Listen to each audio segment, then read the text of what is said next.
దేవునికి స్తోత్రం. మరొక పర్యాయము దేవుని యొక్క వాక్యాన్ని మనం ధ్యానం చేసుకుందాము, ప్రార్థన చేసుకుందాం. పరిశుద్ధుడైన తండ్రి, ప్రేమ కలిగిన ప్రభువా, నీ ఘనమైన పాదాలకు వందనాలు, స్తోత్రాలు, స్తుతులు చెల్లిస్తూ ఉన్నాం. నీ దయను బట్టి, నీ కృపను బట్టి ప్రభువా, నీ మాటలను మేము ధ్యానం చేసుకొని ఉండగా మీరే మాతో మాట్లాడి సహాయం చేయండి.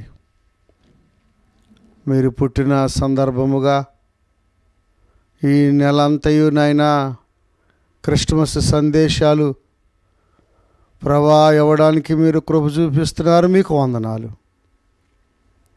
నాయనా. మీ సన్నిధి నాతో ఉంచి మీ మాటలు ప్రభా అనేకులు విని మేలు పొందుకోవటానికి సహాయం చేయమని యేసు నామములో అడుగుచున్నాము తండ్రి, ఆమేన్. చూడండి ప్రియులరా, మీకా గ్రంథము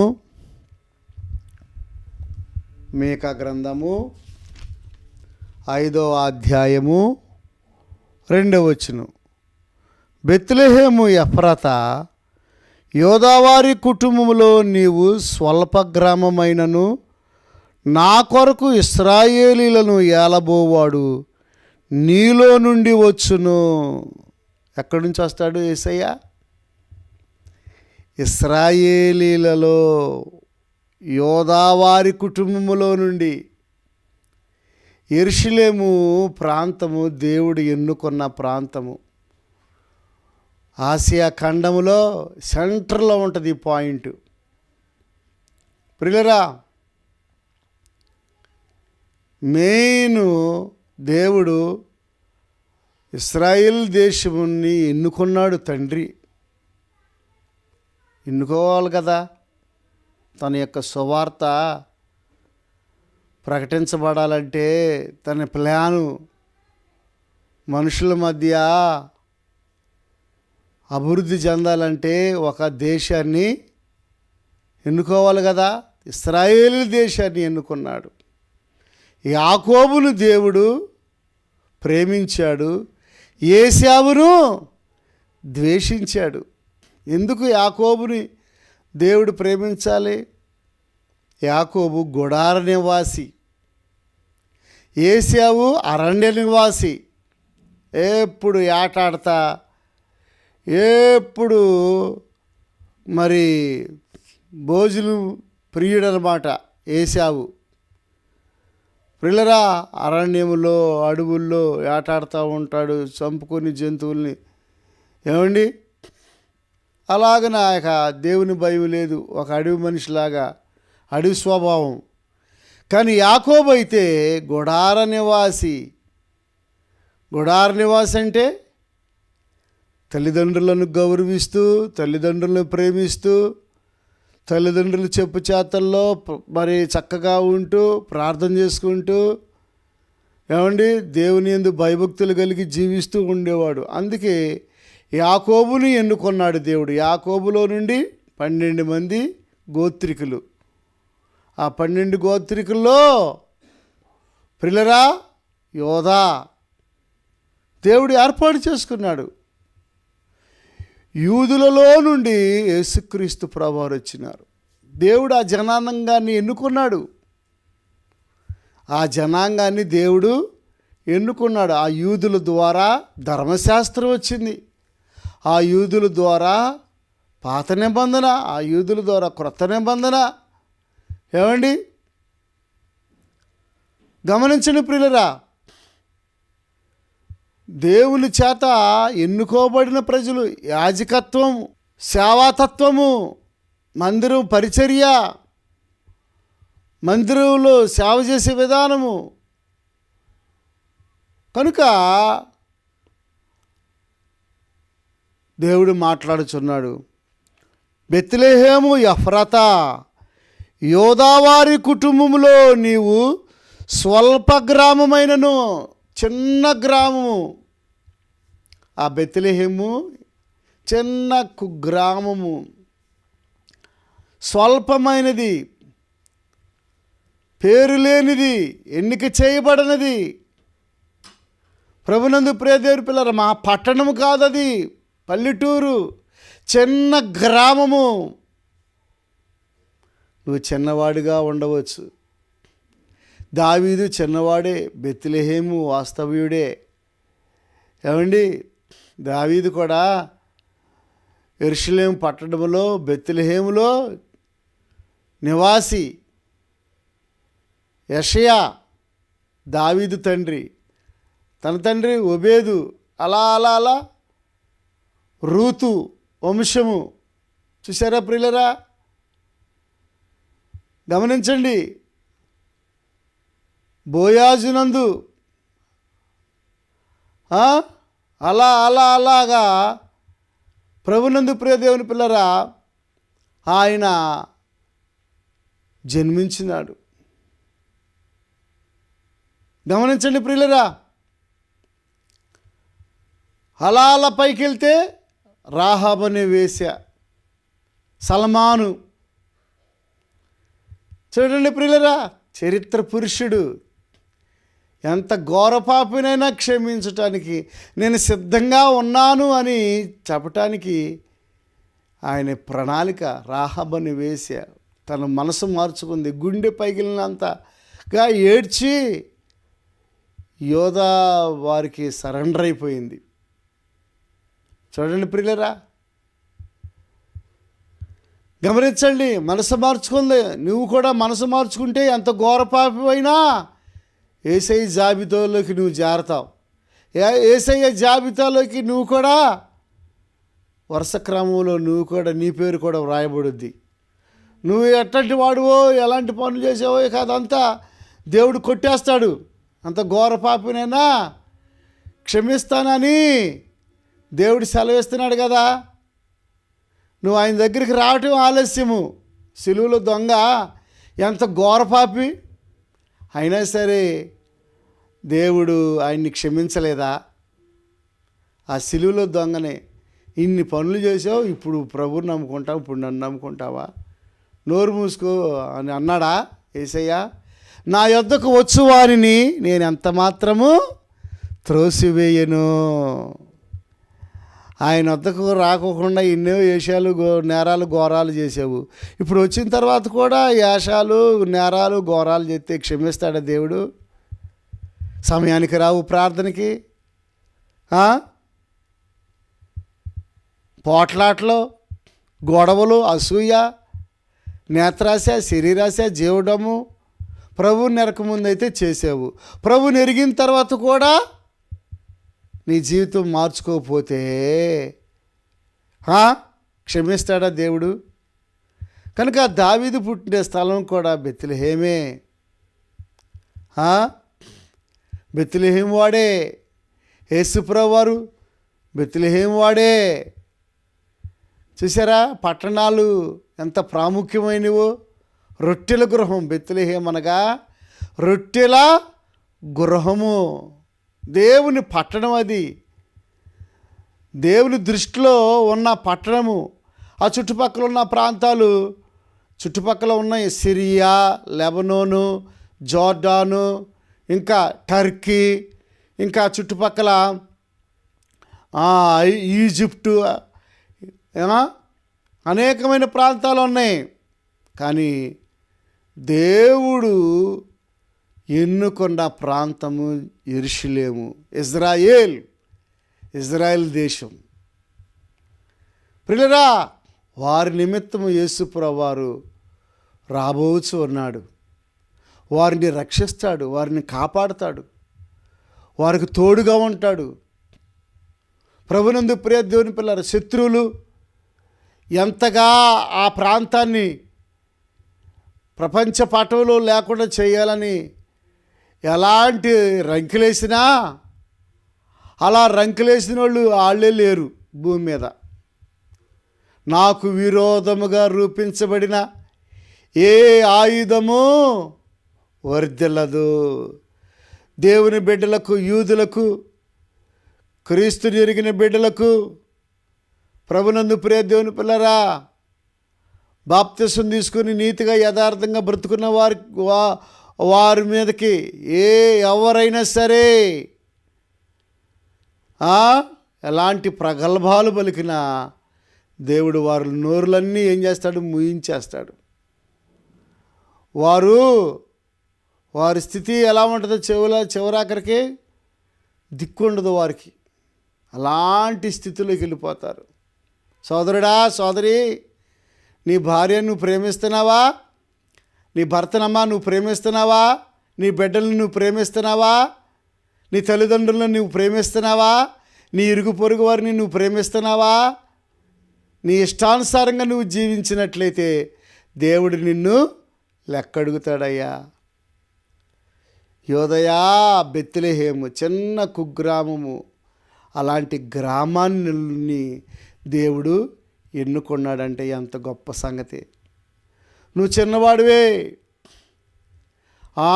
దావీదుని దేవుడు ఏర్పాటు చేసుకునే సమయంలో నేను ఏ పాటి వాడిని, నా గోత్రం ఏ పాటిది, నేను ఏ పాటి వాడిని. ప్రభునందు ప్రియ దేవుని పిల్లరా, దేవుని ప్రణాళికలు ఎంతో గొప్పవి. కనుక నీలో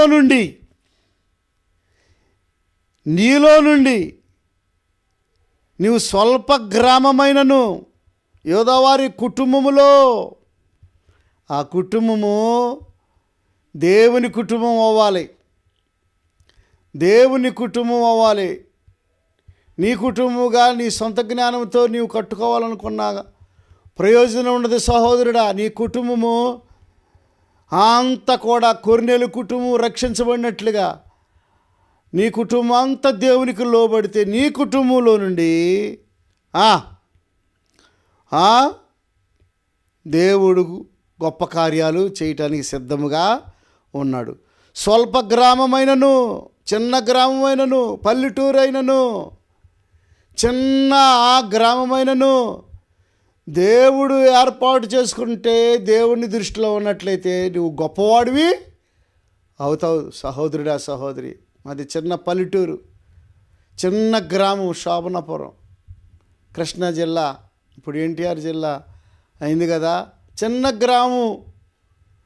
మరి ఆ గ్రామంలో మా యొక్క తల్లిదండ్రులను దేవుడు ఏర్పాటు చేసుకున్నాడు. దైవజనులు విజయేశ్వరయ్య గారు నా ఆత్మీయ తండ్రి. ప్రియులరా, అంతకుముందు ఎంతోమంది గొప్ప దైవజనులు ఉన్నారు. వారు దేవుని యొక్క వాక్యాన్ని బాగా బోధించారు. వాక్యాన్ని నేర్చుకున్నా సహోదరుడా, సహోదరి. కానీ పాపాలు ఒప్పుకొని పశ్చాత్తాపడే విధానము దైవజనులు విజయేశ్వరయ్య గారు ఆగిరిపల్లిలో ఉంటారు. గమనించండి సహోదరుడా, సహోదరి. చిన్న గ్రామమే శోభనాపురం. ఆ గ్రామం నుండి ఆ గ్రామంకి తల్లిదండ్రుల మీద దృష్టి పెట్టాడు. నేను పుట్టాను, నా తల్లి పేరు దుర్గమ్మ, ప్రభు నెరకముందు, ఇప్పుడు ప్రభు నెరిగిన తర్వాత సువార్తమ్మ.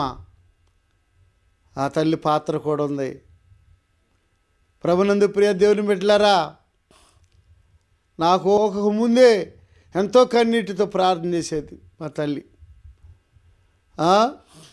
మరి అక్కడి నుంచి తెనాలి పట్టణంలో సువార్త ప్రకటించడానికి ప్రభు సహాయము చేశాడు. చూడండి, చిన్న గ్రామమే, కానీ దేవుని ప్రణాళిక నీ మీద ఉందని నువ్వు గుర్తెరుగు. దేవుని ప్రణాళిక నీకు ఉందని, నీ మీద ఉందని భయంతో దేవుని వాక్య ప్రకారంగా నువ్వు బ్రతికినట్లయితే నువ్వు గొప్పవాడు అవుతావు. సోదరుడా, సోదరి, గమనించు. ప్రియులరా, 3 సంవత్సరాలు బైబిల్ కాలేజీ చదువుకున్నా. ఇక్కడ కాకినాడలో పెంటెకోస్టల్ బైబిల్ కాలేజీలో. చూడండి, అక్కడ కూడా దేవుని యొక్క వాక్యాన్ని దేవుని బిడ్డలైన వారు ఎంతో చక్కగా నేర్పించినారు. నేర్చుకున్నాం, ఇప్పటికీ నేర్చుకుంటున్నా, ఎప్పటికీ సరి చేసుకుంటున్నా, ఇప్పటికీ దిద్దుకుంటున్నా. మనం తగ్గించుకుంటే హెచ్చించబడతాం.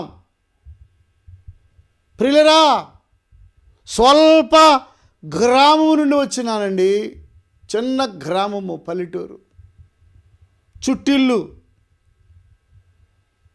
దేవుని స్వరం విన్నా, దేవుని దర్శనం చూసా, దేవునికి సమర్పించుకున్నా. గమనించండి ప్రియులరా, చిన్న వయసులో 1వ తరగతి నుంచి 5వ తరగతి వరకు మరొక దైవజనులు ఉండేవారు, ఆనంద జయప్రకాష్ గారు. వారు కూడా ఎంతో భయభక్తులు నేర్పినారు. అవును ప్రియులరా, ఆ దినాల్లోనే ఉపవాస ప్రార్థనలో కన్నీటి ప్రార్థన. చూడండి, దేవుడు నిన్ను ఏర్పాటు చేసుకున్నాడు సహోదరుడా, సహోదరి. దేవుని యొక్క ప్రణాళిక నీ మీద ఉంది. యోధా వారి కుటుంబం మీద దేవుని యొక్క ప్రణాళిక ఏ విధముగా ఉన్నదో, స్వల్ప గ్రామమైన బెత్లెహేం మీద దేవుని ప్రణాళిక ఎలాగును ఉన్నదో, నీ మీద నా మీద కూడా దేవుని యొక్క ప్రణాళిక అలాగే ఉంటుందండి. గొప్పగా ఉంటుంది. ఇంకా నా యందు విశ్వాసం ఉంచువాడు నాకంటే గొప్ప కార్యాలు చేస్తాడని దేవుడు చెప్పినాడు కదా. కనుక ఎప్పటికైనా సమర్పించుకో. ఎప్పటికైనా నీ జీవితాన్ని నీవు యేసయ్యకు అంకితం చేసుకో. దేవుడు నీకు సహాయము చేస్తాడు. యోధా వారి కుటుంబంలో నీవు స్వల్ప గ్రామమైనను నా కొరకు ఇశ్రాయేలీలను ఏలబోవాడు నీలో నుండి వచ్చును. యేసు ప్రభువుని గూర్చినటువంటి ప్రవచనం అండి. మీకా ప్రవక్త ఎప్పుడు రాశాడు ఇది? క్రీస్తుకు పూర్వం. ప్రియులరా, క్రీస్తుకు పూర్వం 742 687 మధ్యకాలంలో ఈయన సేవ చేశాడు. క్రీస్తుకు పూర్వం ఏమండి. అప్పుడు ఈ యొక్క మీకా ప్రవక్త ప్రవచించాడు బెత్లెహేము గురించి. చూసారా, ఆ ప్రవచనం నెరవేర్చాడు దేవుడు. ప్రవచన పురుషుడు యేసయ్య. ఇంకా చాలా ప్రవచనాలు ఉన్నాయి. మీకా ప్రవక్త ప్రవచించాడు యేసయ్య జన్మిస్తాడు, బెత్లెహేములో జన్మిస్తాడు. ఆయన మాటలు కాదు, గొప్ప దేవుడు. మానవాళి పాపముల కొరకు ఆయన పుడతాడు, పుట్టి ఆ పాపములన్నిటినీ తొలగిస్తాడు అని మీకా ప్రవక్త ఎప్పుడో ప్రవచించారు. అట్లాగే నా కొరకు ఇశ్రాయేలీలను ఏలబోవాడు నీలో నుండి వచ్చును. పురాతన కాలం మొదలుకొని శాశ్వత కాలం వరకు ఆయన ప్రత్యక్షమగుతుండెను. అవును ప్రియులరా, ప్రభునందు ప్రియ దేవుని పిల్లరా, ఈ వాక్యం వినుచున్నటువంటి ఓ సహోదరుడా, ఓ సహోదరి, నువ్వు స్వల్ప గ్రామమైనను పల్లెటూరైనను, నీవు చిన్నవాడువైనను, నీ గోత్రము ఎన్నికలేని గోత్రమైనను, దేవుని ఏర్పాటు నీ మీద ఉందని గుర్తుపెట్టుకో. బెత్లెహేముని ఏ విధంగా దేవుడు ఏర్పాటు చేసుకున్నాడో, యెరూషలేము ప్రాంతాన్ని, పట్టణాన్ని దేవుడు ఏ విధముగా ఏర్పాటు చేసుకున్నాడో, ఇశ్రాయేల్ దేశంలో ఇశ్రాయేల్ దేశాన్ని ఏ విధముగా దేవుడు ఎన్నుకున్నాడో, అలాగనే నిన్ను, నన్ను, మనల్ని కూడా ఆయన ఎన్నుకుంటాడు. నీ ద్వారా దేవుడు గొప్ప కార్యాలు చేయబోతున్నాడు. దేవుడు నిన్ను స్వస్థపరుస్తాడు. ఇరుకులో ఉన్నావా, ఇబ్బందుల్లో ఉన్నావా, శోధనలో ఉన్నావా, వ్యాధుల్లో ఉన్నావా, కష్టములో ఉన్నావా, శ్రమలో ఉన్నావా? అయ్యా నేను ఘోరమైన పాపినయ్యా, దయతో నన్ను క్షమించయ్యా, అయ్యా నీ ఆత్మచేత నన్ను నింపయ్యా, నడిపించయ్యా, వాడుకో అయ్యా అని నీవు పశ్చాత్తాపడి మోకరించి నీవు ప్రార్థన చేసినట్లయితే తప్పనిసరిగా దేవుడు నీకు సహాయము చేస్తాడండి. యేసయ్య పుట్టాడు, ఆయన జ్ఞానం ఎందును, వయసు ఎందును, తల్లిదండ్రుల దయందును, దేవుని దయందును ఆయన వర్ధిల్లాడు. ఏమండి, మనుషుని పోలికగా పుట్టాడు. దేవుడే నరుడిగా ఈ లోకానికి వచ్చి, ఏమండి 12 సంవత్సరాల వయసులో యేసుప్రభు వారు సమాజ మందిరములో యెషయా గ్రంథాన్ని తెరిచి దాని అర్థం చెబుతూ ఉంటే గెడ్డం నెరిసిపోయి పెద్ద పెద్ద ముసలోళ్ళు, వృద్ధులు ఆశ్చర్యపడ్డారు. అయ్యో, ఇతడు వడ్లవాని కుమారుడు కాడా? ఇతనికి ఇంత తెలివి జ్ఞానం ఎక్కడి నుంచి వచ్చింది? వచ్చింది పైనుండి వచ్చింది. జ్ఞానం యెహోవా యందు భయభక్తులు కలిగి ఉండుటయే జ్ఞానమునకు మూలము.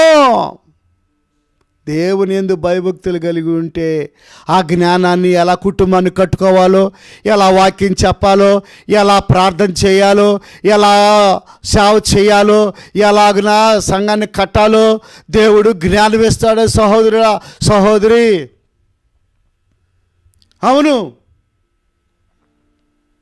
యెహోవా యందు భయభక్తులు కలిగి ఉండుటే జ్ఞానమునకు మూలము. వడ్లవాని కుమారుడు కాడా? ఏంటి ఇంత జ్ఞానం వచ్చింది? ఏంటి ఇలా మాట్లాడుతున్నాడు? మనకి 70-80 సంవత్సరాలు ఉన్నాయి, అన్ని తప్పులే మనలో. కోపం, అసూయ, ద్వేషం, ధనాపేక్ష, అహంకారము, అబద్ధాలు. 70-80 సంవత్సరాలు ఉన్నా ఇతనికి తిప్పి కొడితే 12 సంవత్సరాలు కొళ్ళేవే. యెషయా గ్రంథాన్ని చేతపట్టుకొని ఎంత చక్కగా వివరిస్తున్నాడు. ఆయన సృష్టికర్త, ఆయన సర్వోన్నతుడైన దేవుని కుమారుడు, దేవుడు అనగా రక్షకుడు, క్రీస్తు అనగా అభిషక్తుడు. ప్రభునందు ప్రియ దేవుని పిల్లరా, ఆశ్చర్యకరమైన రీతిలో ఎలాంటి అద్భుతం జరిగిందండి. ఎలాంటి అద్భుతం, ఎలాంటి ఆశ్చర్యకార్యాలు, ఎలాంటి అద్భుతాలు. ఆ వయసులో సమాజ మందిరములో నిలబడి యెషయా గ్రంథాన్ని చెబుతూ, ఆ యెషయా గ్రంథంలో ఏముంది? ప్రతి పల్లము పూడ్చబడును, ప్రతి మెరక అవన్నీ కూడా సదును చేయబడును, ఆ వంకరలన్నీ తిన్నగా చేయబడతాయి. ఏమండి, అవును, యేసు ప్రభు నమ్ముకున్నప్పుడు నీ వంకర జీవితం అంత తిన్నగా వచ్చుద్ది. నీ పల్లాలు పూడ్చబడతాయి. నీ మెరకలో గర్వం, అహంకారం, అసూయ, ద్వేషాలు, వంకరతనం, తాగి బండి నడిపితే ఎలా వంకరలుగా చివరాఖరికి యాక్సిడెంట్ అయ్యి చివరాఖరికి చనిపోవటమేగా. యేసు ప్రభువుని నమ్ముకుంటే తాగుడి మీద జయం వచ్చింది, పట్టిన దెయ్యాలు తొలగిపోతాయి. ప్రభునందు ప్రియ దేవుని పిల్లరా, యేసు ప్రభువుని నమ్ముకుంటే నువ్వు వర్ధిల్లుతావు, దీవించబడతావు, అప్పులు తొలగించబడతాయి, రోగులకు స్వస్థత. ప్రభునందు ప్రియ దేవుని బిడ్డలారా, నీ కుటుంబం ఆశీర్వదించబడిన కుటుంబంగా ఉంటుంది. నీ బిడ్డలకు ఉద్యోగాలు వస్తాయి. అవును సహోదరుడా, సహోదరి, దెయ్యాల చేత బాధించబడుతూ ఉన్నావా? సమస్యల వలయంలో చిక్కుకున్నావా? నిద్ర పట్టడం లేదా? చనిపోవాలనుకుంటున్నావా? రా, యేసయ్య చెంతకు రా. నా యొద్దకు వచ్చే వారిని నేను ఎంత మాత్రము నేను త్రోసివేయును. ప్రభునందు ప్రియ దేవుని పిల్లరా, యేసు ప్రభువారు పెరిగి పెద్దవాడై ఆయన 33.5 సంవత్సరాలు ఈ భూమి మీద జీవించి అనేకమైన అద్భుతాలు చేసి అనేకమైన స్వస్థతలు, అనేకులను రక్షించి చివరాఖరికి నీ కొరకు నా కొరకు సిలువలో ఆయన ప్రాణం పెట్టి మరణ భయం చేత దాస్యమునకు లోబడిన మానవ జీవితాలను ఆయన విడిపించటానికి శాశ్వత కాలము యుగ యుగాలు దేవునితో నువ్వు కలిసి ఉండాలని ఆయన నీ కొరకు ప్రాణం పెట్టాడమ్మా. ఇప్పటికైనా ఆయన రక్తం చేత కడగబడు. ఆయన 3వ దినాన్ని పునరుద్ధరణి తిరిగి లేచాడు. ఇప్పటికైనా పూర్తి స్థాయిలో నువ్వు దేవునికి సమర్పించుకుంటే దేవుడు నీకు సహాయము చేస్తాడు. ప్రభు ఈ కొద్ది మాటలు దీవించును గాక. తలలు వంచండి.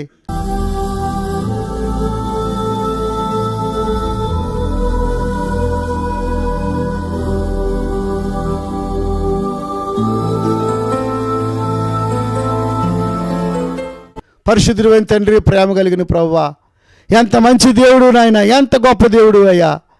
అయ్యా బెత్లెహేమ ఎఫ్రాతా యోదావారి కుటుంబంలో నువ్వు స్వల్ప గ్రామమైనను నీలో నుండి ఇశ్రాయేలుని ఏలబోవాడు వచ్చినని సెలవిచ్చిన తండ్రి నీకు వందనాలు.